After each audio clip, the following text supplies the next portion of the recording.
Huellas de experiencia cristiana, de Luigi Giussani. Apéndice segundo, el encuentro. 1. El encuentro.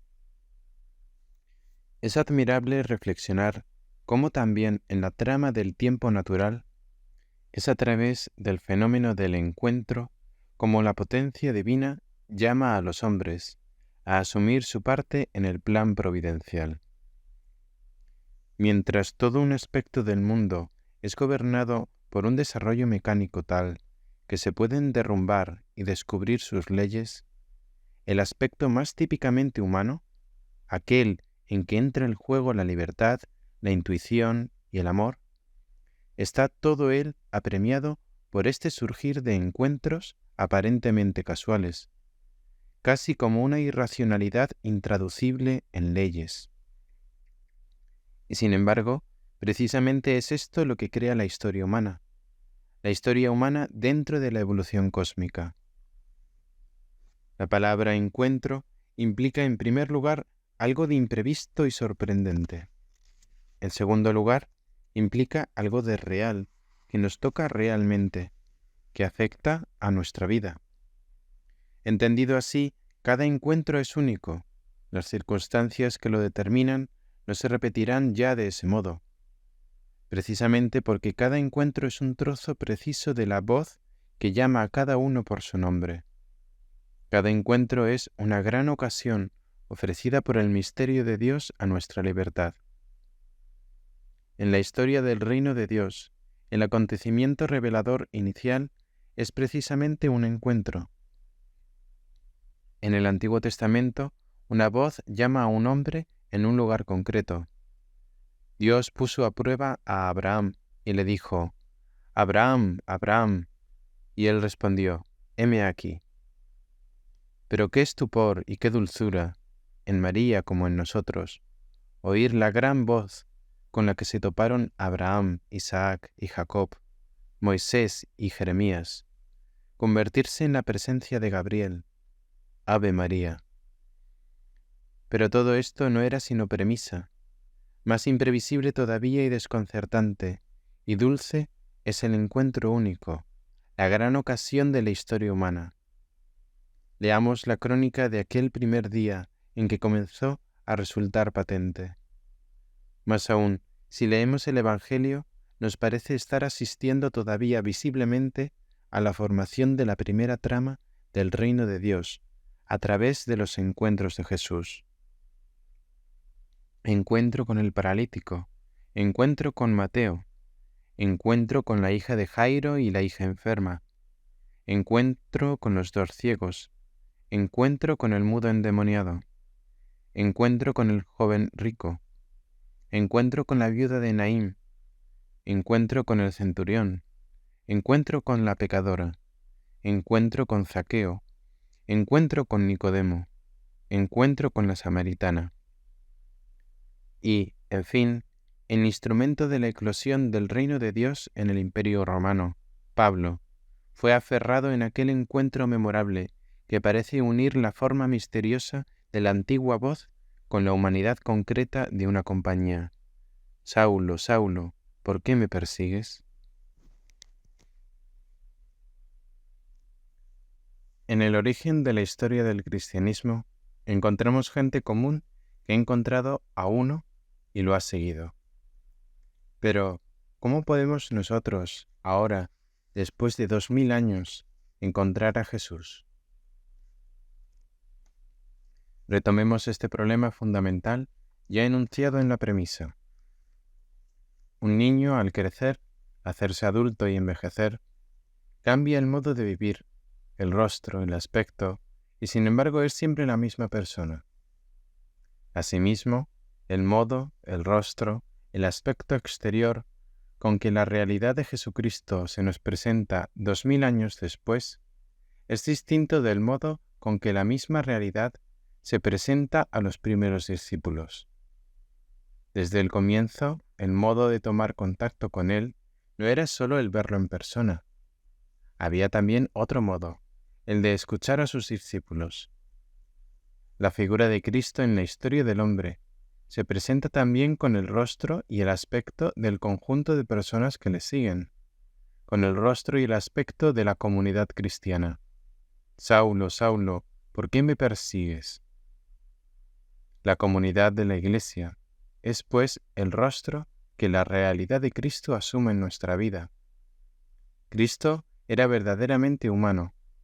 Tenía hambre, sed. A veces estaba tan cansado que dormía hasta en una barca zarandeada por la tempestad, y ha muerto verdaderamente. Análogamente, la Iglesia está hecha por nosotros, que comemos, sufrimos, morimos, hasta tal punto hombres que el primer sacramento del camino es la confesión. El encuentro con la Iglesia es el encuentro con una realidad objetiva, con un hecho físicamente perceptible, y que no tiene nada que envidiar a los componentes humanos del encuentro con el Padre, la Madre, la familia o los amigos. Podemos tener ideas y opiniones que se basan en verdades cristianas, pero estas todavía no son la vida cristiana que salva. Estamos llamados a adherirnos, a participar en una realidad que nos llega de fuera de nosotros, la comunidad objetiva. La comunidad, hecha de hombres como nosotros, se ha difundido por todas las partes del mundo. A través de esta realidad humana, Dios se nos comunica. Este es el valor de la Iglesia. No pido que tú los saques del mundo, sino que los libres del mal. Como tú me has enviado, yo les envío a ellos. No solo te pido por estos, sino que te pido también por aquellos que creerán en mí a través de su palabra. Que todos sean como tú, Padre, que estás en mí y yo en ti. Que también ellos sean uno en nosotros, para que el mundo crea que tú me has enviado. El instrumento de la conversión del mundo es por tanto la unidad sensible de la comunidad cristiana. Es a través suyo como el misterio de Dios vuelve a proponerse al individuo y a la sociedad. Para rehacer dentro de nuestra existencia la experiencia de Dios en este mundo, debemos vivir la experiencia de la comunidad cristiana, es decir, de la Iglesia. Estamos llamados a hacer experiencia de la comunidad que Cristo ha dejado en este mundo y que ininterrumpidamente atraviesa los siglos alcanzando a los hombres y apremiándoles, como nos ha alcanzado a nosotros. La comunidad cristiana hace presente en un determinado ambiente a la Iglesia, con la provisionalidad o permanencia que el ambiente mismo exige y la autoridad decide. Ante todo, no es una institución o una asociación, es sobre todo una vida nueva y sorprendente para el mundo. Jesucristo ha sido el tipo físico concreto de esta humanidad nueva. Se preguntaban qué era lo que pretendía, alguien tan parecido a los demás. Cuando hablaba, usaba palabras e ideas de su pueblo, y sin embargo, era otro mundo el que él revelaba.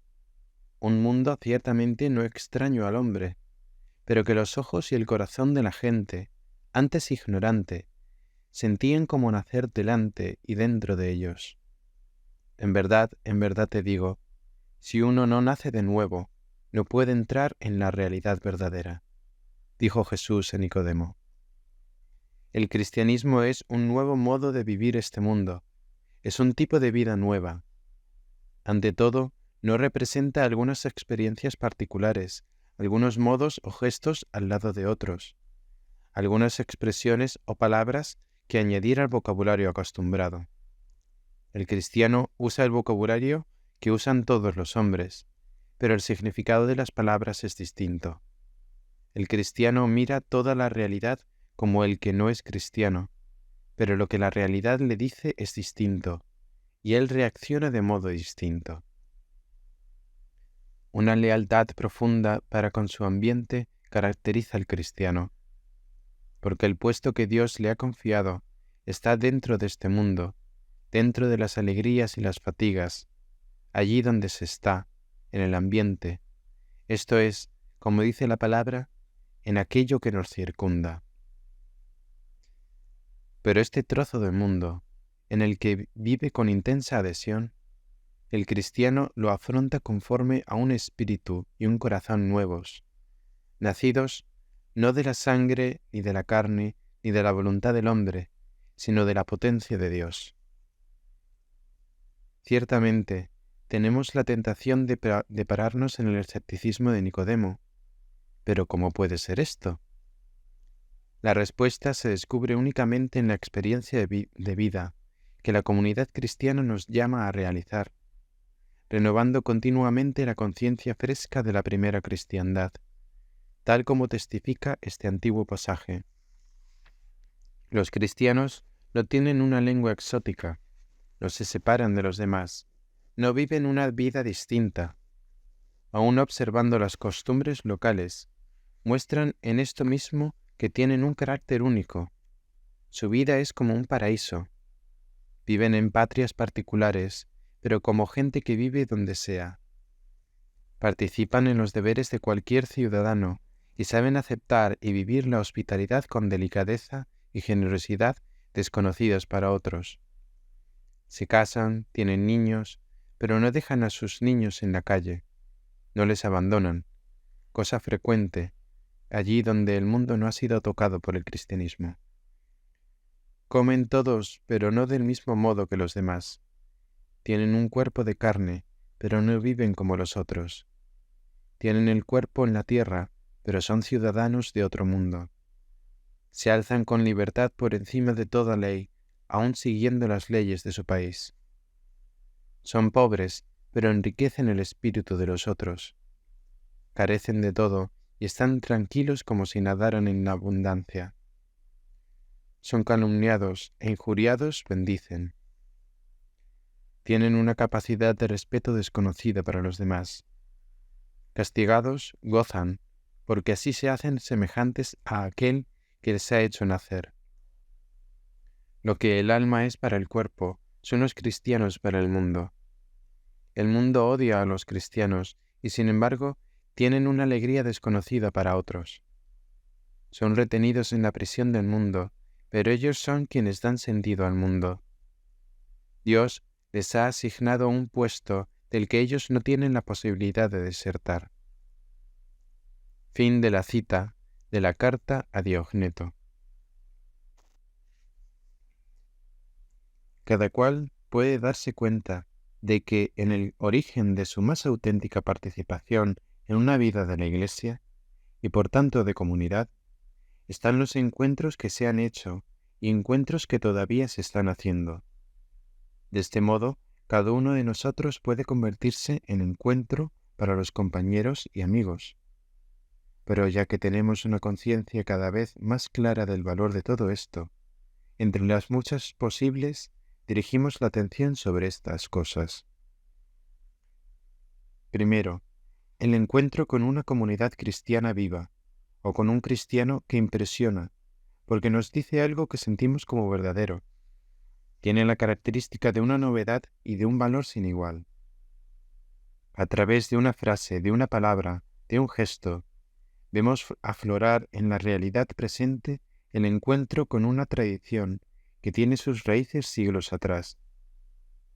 El encuentro con esta comunidad, o con aquel compañero, nos comunica, por tanto, un mensaje que brota de una vida de siglos, de la tradición. Cada uno de nosotros emerge de un flujo que nace de esta solidaridad humana y cristiana. Amar a la comunidad, amar el encuentro que la ha generado, significa pues amar esta tradición de la que hemos nacido, reconocer esta realidad secular que hace posible la existencia cristiana en nosotros. Solo un compromiso nuestro con la tradición, con la realidad cristiana a través de los siglos, podrá hacernos capaces de contribuir a nuestra vez un encuentro para los otros, de representar también para los demás esa imprevisible novedad que reclama a los orígenes de nuestro ser. La experiencia del encuentro es, pues, una experiencia de novedad, tanto más profunda, cuanto más consciente se hace de su inserción en un largo pasado. Debemos por eso educarnos en amar a esta vida pasada, que se ha movido durante tantos siglos hasta alcanzarnos a nosotros, con el rostro de nuestra vida de hoy. Segundo, así como el encuentro no está predispuesto por nosotros, tampoco nuestro actuar está condicionado por nuestros éxitos. El motivo que nos mueve y que justifica nuestra difusión no está en nosotros, sino que está en el fondo de nuestro ser, allí donde está el otro, aquel al que adoramos. Nosotros no queremos realizar un partido nuestro, ni un proyecto nuestro, sino algo distinto, puro, neto, que no depende de nosotros, sino de aquel que nos ha hecho.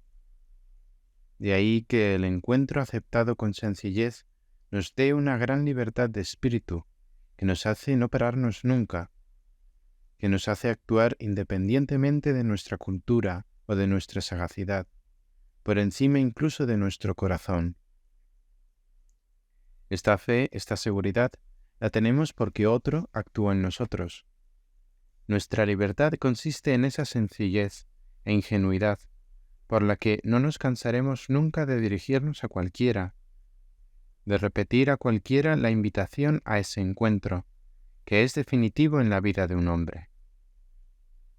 Tercero, tanto el encuentro con Dios como el encuentro con alguna persona o el encuentro con la comunidad pueden nacer como la evidencia de un momento y vivir después solo en el recuerdo.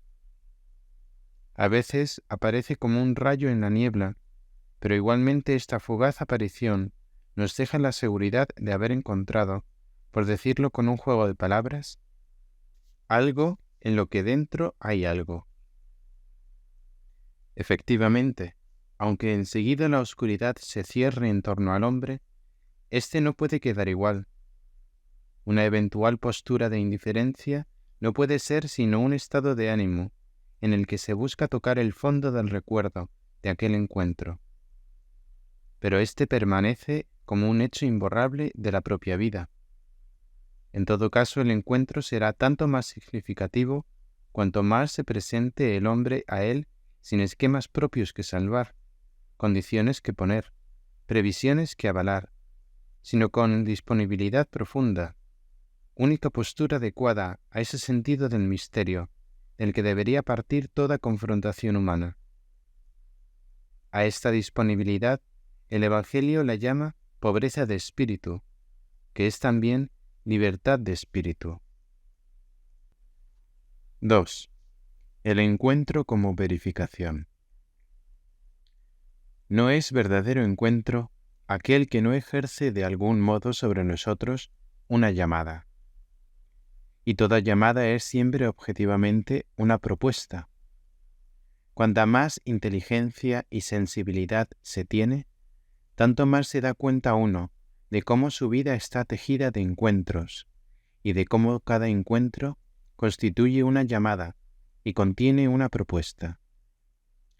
En el inmenso coro de propuestas que contiene la trama de su existencia, el hombre, por naturaleza, se inclina a comparar, e inmediatamente a comparar cada una de las propuestas con ese complejo de estructuras originales, principios, evidencias, exigencias, que constituyen su ser. Si la propuesta hecha aparece en esta comparación como solicitadora de sus auténticas exigencias, valorizadora de sus posibilidades, entonces automáticamente el hombre siente simpatía hacia ella y la aprueba. San Agustín hablaba de una delectatio victrix, pero el juego psicológico indicado por él se suele considerar asumido en la definición que Santo Tomás daba de la verdad, adequatio rei et intellectus, es decir, casi el descubrimiento de la correspondencia entre aquello que se me pone delante, entre la propuesta, y aquello de lo que tengo conciencia como estructura de mi naturaleza. La llamada implica, pues, la propuesta de una verdad tan existencial de algo tan pertinente a nuestra naturaleza y vida, que nos sentimos empujados a tratar de entender a dónde nos lleva. Nos sentimos empujados a adherirnos a ella. Este procedimiento interior que caracteriza la vida de todo ser racional, aunque solo se convierta en conciencia clara en el filósofo, está en el origen de la reacción inmediata de toda la gente que encontró a Jesús. Este sí que habla con autoridad. Todo lo ha hecho bien. Ha hecho hablar a los mudos y oír a los sordos. Ninguno ha hablado jamás como este hombre. Fuerte en palabras y obras, delante de Dios y del pueblo. Jesús, por lo demás, lo había previsto. Dichosos aquellos que escuchan la palabra de Dios y la ponen en práctica. El encuentro con la palabra y la potencia de Dios es siempre para el hombre el encuentro con algo que se revela a sí mismo, le potencia, lo revaloriza. Así fue desde la gran esperanza suscitada en Abraham. Eleva los ojos al cielo y cuenta las estrellas si puedes, así será tu posteridad. Hasta la gran función para la que fue llamado Moisés. Ahora vete, yo te mando al faraón para hacer salir de Egipto a mi pueblo, los hijos de Israel.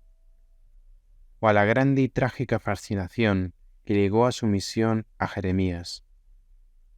Pero los salmos plantean lo mismo a nivel de hombre corriente.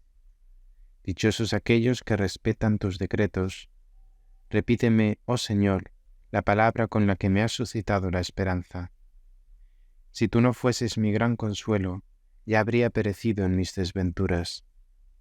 Ponme en el corazón una alegría profunda, más grande que la abundancia de vino y de pan. El documento más sencillo y a la vez potente de la llamada y la propuesta inmanentes al encuentro con Cristo, y de su fuerza obligante a la adhesión a Él, es la expresión de Pedro en la sinagoga de Cafarnaún. Señor, ¿a quién iremos? Solo tú tienes palabras de vida eterna. Las palabras que dan sentido y valor a nuestra vida. Hay que señalar que la fuerza de esa propuesta ha sido sentida en toda su intensidad únicamente por aquellos que han seguido continuamente a Jesús, solo por aquellos que se han comprometido con Él sinceramente. Así como el encuentro, la propuesta cristiana se identifica para nosotros hoy con la llamada que nos viene hecha por una realidad humana que nos rodea, y es magnífico que esta propuesta, única entre todas las demás, tenga un rostro tan concreto, tan existencial, que sea una comunidad en el mundo, un mundo dentro del mundo, una realidad distinta dentro de la realidad, y no distinta por intereses distintos, sino por el modo distinto de realizar los intereses comunes. El rostro de esta propuesta cambia, pero permanece siendo una, el único misterio de la Iglesia visible, realidad sensible. Se necesita vivir esta realidad, comprometernos por entero con esta realidad, es decir, entrar dentro de ella y comparar todos sus movimientos, todas sus sugerencias, todas sus orientaciones, con las exigencias últimas de la propia humanidad. Y es en la medida en que esas sugerencias, orientaciones e iniciativas nosotros descubramos cómo son solucionadoras de nuestras auténticas exigencias humanas y por tanto valorizadoras de éstas, cuando se abrirá de par en par en nosotros cada vez de modo más grave y definitivo la adhesión y la convicción. No se trata, pues, solo de estudiar teología o hacer una asociación, sino de todo, de toda la vida, porque la propuesta nos llega, nos alcanza como vida nueva. Estar convencidos significa estar ligados con todo el propio yo a algo. Estaremos, por tanto, ligados todos a esa realidad. Esa realidad se convertirá en nosotros y nosotros nos sentiremos esa realidad. Hay una experiencia que lo resume todo, aún en su generosidad, que el hombre descubre en su compromiso cristiano.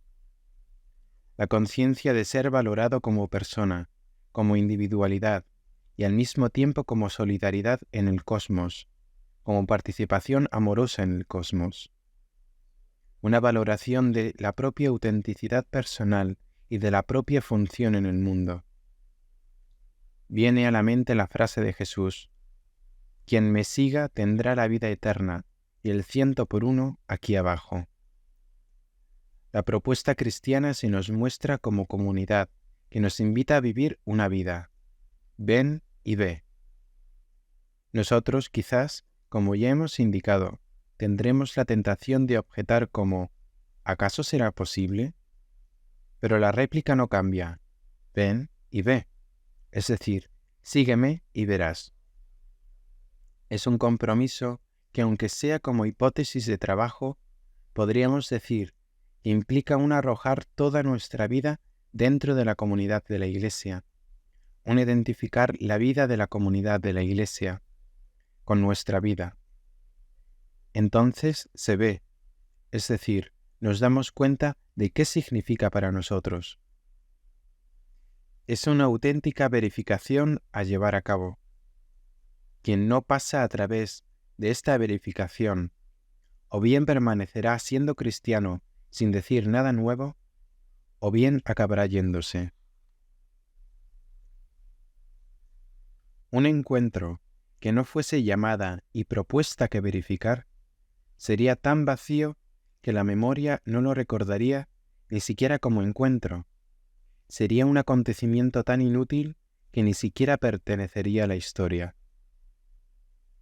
Cada uno de nosotros constituirá un encuentro verdadero, histórico, para los compañeros y amigos, solo en cuanto que su presencia sea para los demás una llamada precisa al cristianismo y una propuesta neta de la comunidad cristiana. Pero también, a propósito de este hecho humilde y práctico, del que depende la fuerza de atracción de la comunidad cristiana en un ambiente, no será inútil escoger, entre las muchas, algunas notas. Primero, ante todo, nosotros mismos somos continuamente objeto de la llamada de Cristo y de la propuesta de la comunidad.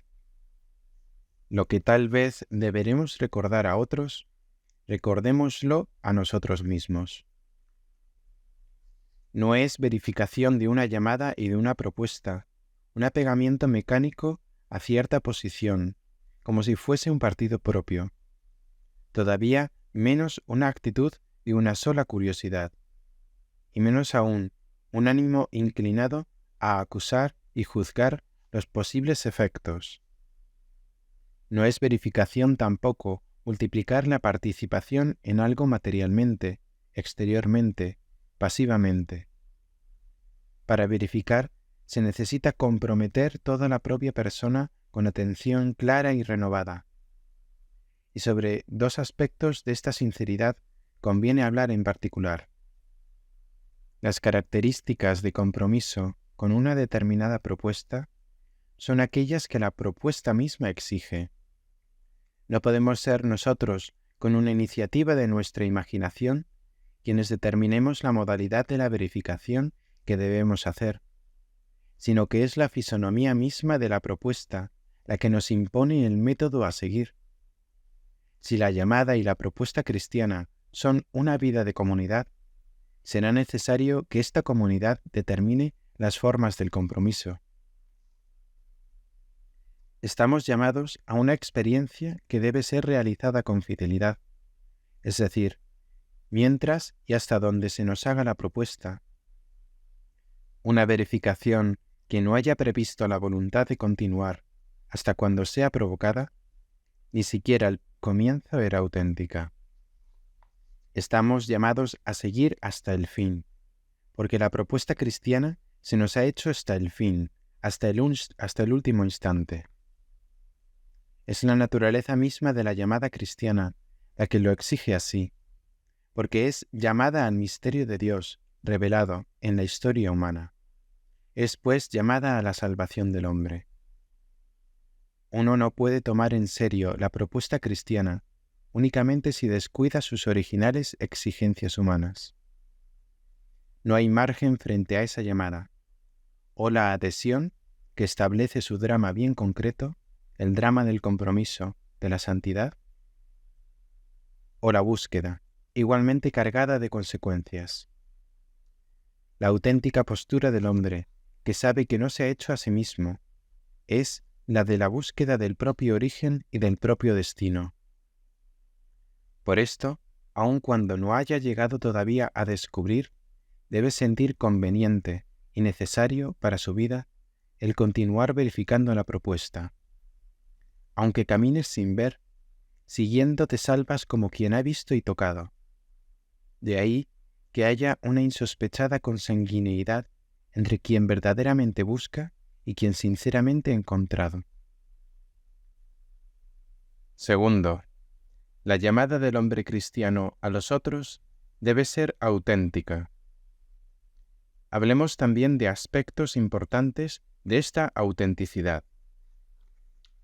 Es necesario aclarar nuestro concepto de llamada para que no quede en nosotros, y lo menos posible en los demás, ninguna confusión entre llamada y propaganda. En efecto, la propaganda consiste en difundir algo porque lo pienso yo o me interesa. La llamada, en cambio, tal como la entiende la Iglesia, consiste en despertar algo que está en el otro, en una valoración del otro, un gesto de caridad. La llamada de algo a un compañero mío consiste en ayudarlo a encontrar su verdad, su verdadero nombre, en el sentido bíblico, a reencontrarse a sí mismo. Mi anuncio de cristiano es, por tanto, la contribución más aguda a su libertad, porque libertad significa ser uno mismo. Por esto, nuestra llamada es el gesto supremo de amistad. De ahí que la nuestra no sea nunca, ante todo, una llamada a determinadas formas, a determinados criterios o esquemas, a una organización particular, sino a esa promesa que constituye el corazón mismo del hombre. Nosotros reevocamos lo que Dios ha puesto en su corazón al crearles, al colocarles en un determinado ambiente, al formarles. Precisamente por esto, no sabemos a dónde les conducirá Dios, usando tal vez la ocasión que brindan nuestras palabras. El plan es suyo. No podemos saber cuál será su vocación. La nuestra es, por tanto, ante todo una llamada a lo que constituye el valor de la vida de un hombre, a un destino, a una vocación, a la realización de ésta y basta. Conviene llamar al otro reviviendo los motivos por los que lo llamamos. Es precisamente el resplandor, la expresión de este revivir nuestro, lo que constituye el llamamiento para el otro.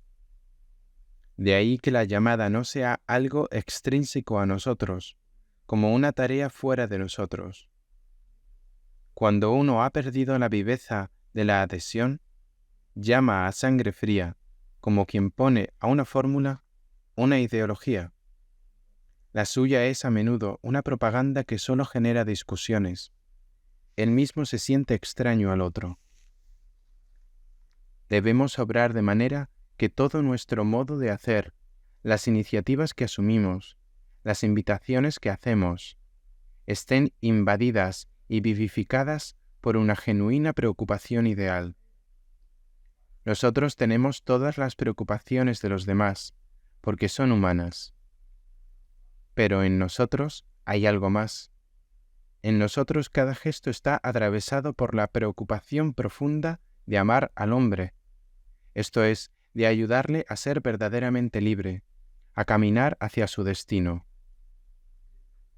Esta es la ley de la caridad, el deseo de que el otro sea él mismo, de que se salve, como quiso Jesucristo. Nosotros queremos ser gente que va a la escuela y al trabajo, con la preocupación de sacar buenas notas o de recibir una buena paga, con la curiosidad de saber acontecimientos y cosas, con el deseo de vivir relaciones que llenen el tiempo e impidan el aburrimiento. Pero sobre todo, queremos ser gente que bajo todo esto siempre se dirige a la escuela, va al trabajo o entra en el grupo de amigos con una preocupación ideal, con la preocupación ideal suprema, Cristo y la Iglesia. Tercero, a lo que la realidad cristiana nos llama es mucho más un camino que una meta. Se necesita ante todo considerar que nosotros somos seres en camino. No podemos basarnos en la angustia de un esfuerzo de conversación obtenido con nuestras solas fuerzas. Y esto debemos tenerlo también presente para los otros, pues de lo contrario, en el fondo, nos encontraremos con una desilusión.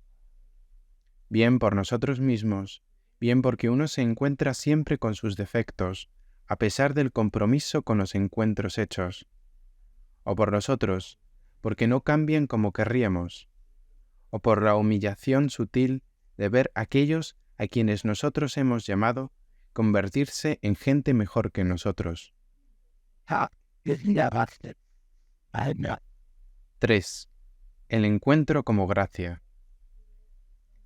¿Qué es el hombre mortal para que tú te acuerdes de él, el hijo de Adán para que tú le cuides? Moisés dijo a Dios, ¿pero quién soy yo?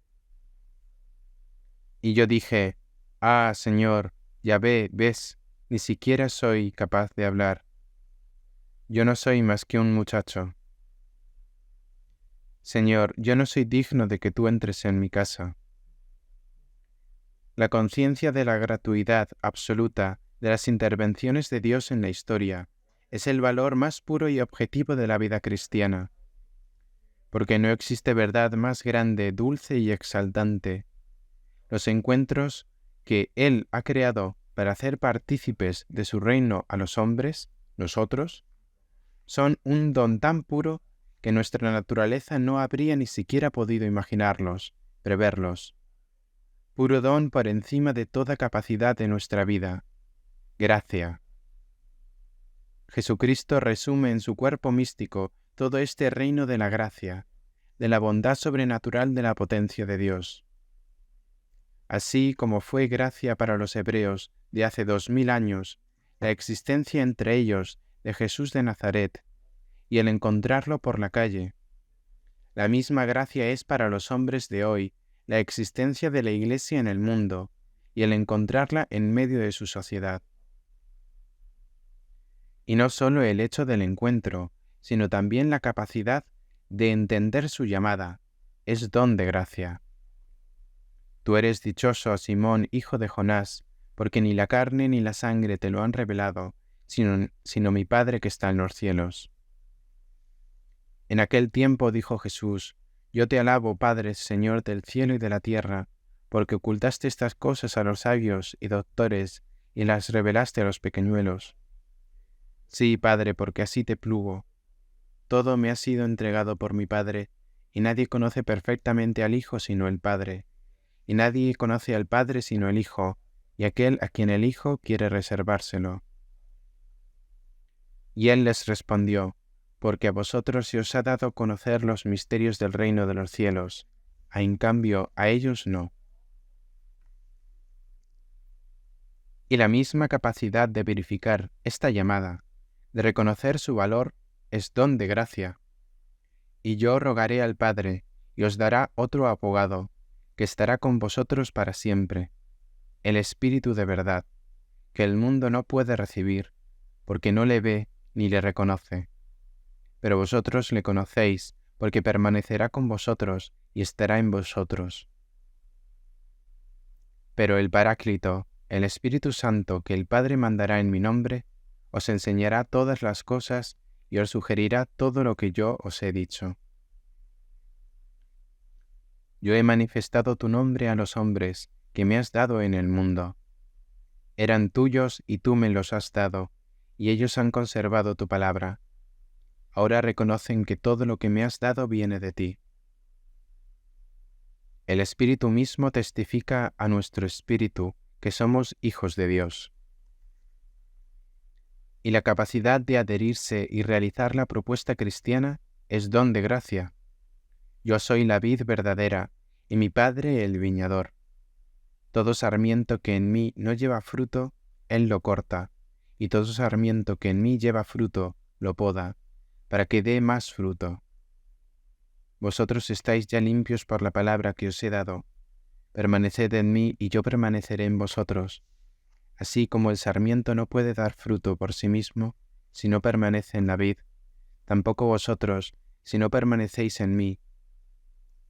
Yo soy la vid, vosotros los sarmientos.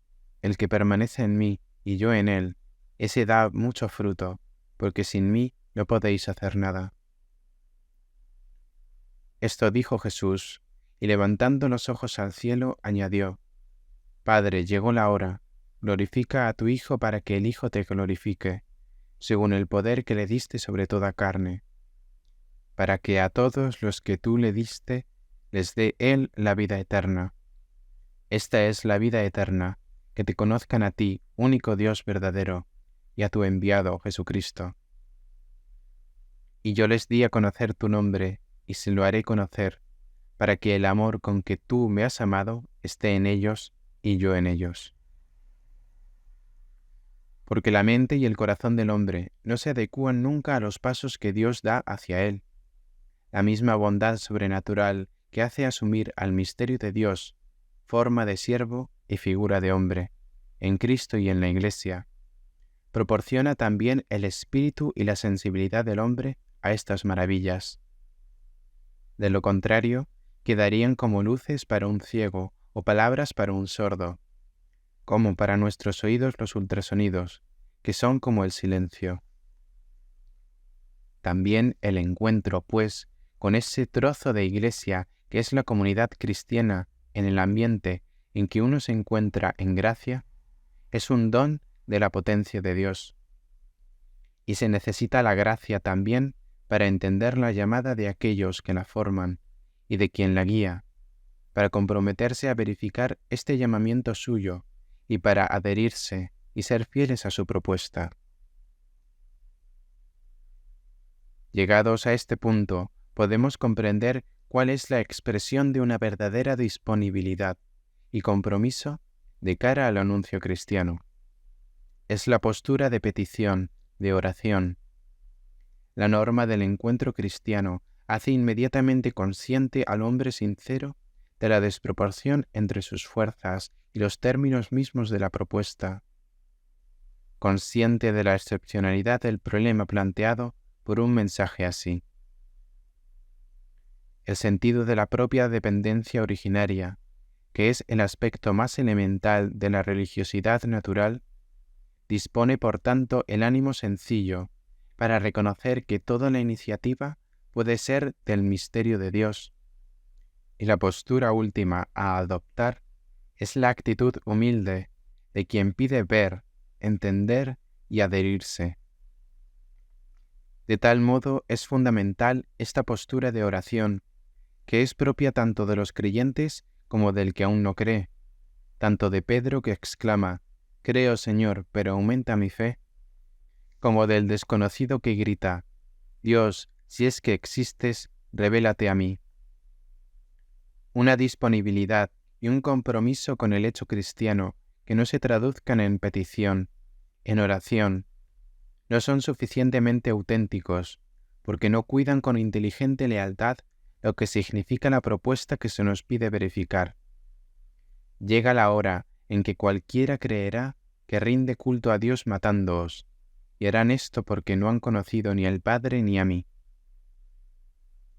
Esto de la petición y de la oración es el punto en que la conciencia del hombre comienza su participación en el misterio de aquel que lo creó. Y nuestro espíritu siente, por tanto, el vértigo de este misterio que lo hace todo, absolutamente todo, cuando reflexiona en que también esta inicial actividad de petición y oración se hace posible solo por un don del Creador. Nadie puede decir Señor Jesús, sino en el Espíritu Santo. El Espíritu Santo sostiene nuestra debilidad, porque nosotros no sabemos ni siquiera lo que hemos de pedir en la oración, ni cómo conviene pedirlo, pero el Espíritu, en persona, intercede por nosotros con gemidos inenarrables. La liturgia de la Iglesia nos educa a mirar esta iniciativa inefablemente profunda de Dios sobre nosotros, cuando nos hace decir: nuestros deseos, Señor, que tú, previniéndolos, nos inspiras, dígnate, pues, a acompañarlos con tu ayuda. Tampoco el encuentro y el compromiso con la más humilde comunidad cristiana de ambiente, formada por gente corriente, se libran de la impureza que altera los juicios y las relaciones, de no ser que se acojan con esta disponibilidad humilde y activa, vigilante, del corazón, que es un genuino, aunque embrionario, vago y confuso, ímpetu de oración. 4. El encuentro como experiencia. La experiencia es un método fundamental mediante el cual la naturaleza favorece el desarrollo de la conciencia y el crecimiento de la persona. Por esto no hay experiencia si el hombre no se da cuenta en ella de que crece. Mas para crecer verdaderamente, el hombre tiene necesidad de ser provocado o ayudado por algo distinto a él, por algo objetivo, por algo que encuentra. A través de la verdadera y objetiva experiencia, es como los hombres se dieron cuenta de la presencia de Dios en el mundo. San Juan lo escribe con ímpetu a los primeros cristianos. Sí, la vida se manifestó y nosotros la hemos visto. Somos testigos y os anunciamos la vida eterna que estaba junto al Padre y que se manifestó a nosotros. La presencia de Cristo en su Iglesia se manifiesta en la historia del hombre consciente, a través de una verdadera y objetiva experiencia. También el encuentro con la comunidad cristiana o la verificación de su mensaje, tal como lo hemos descrito, es experiencia verdadera, objetiva. Esta experiencia cristiana y eclesial es un acto vital que resulta de un triple factor.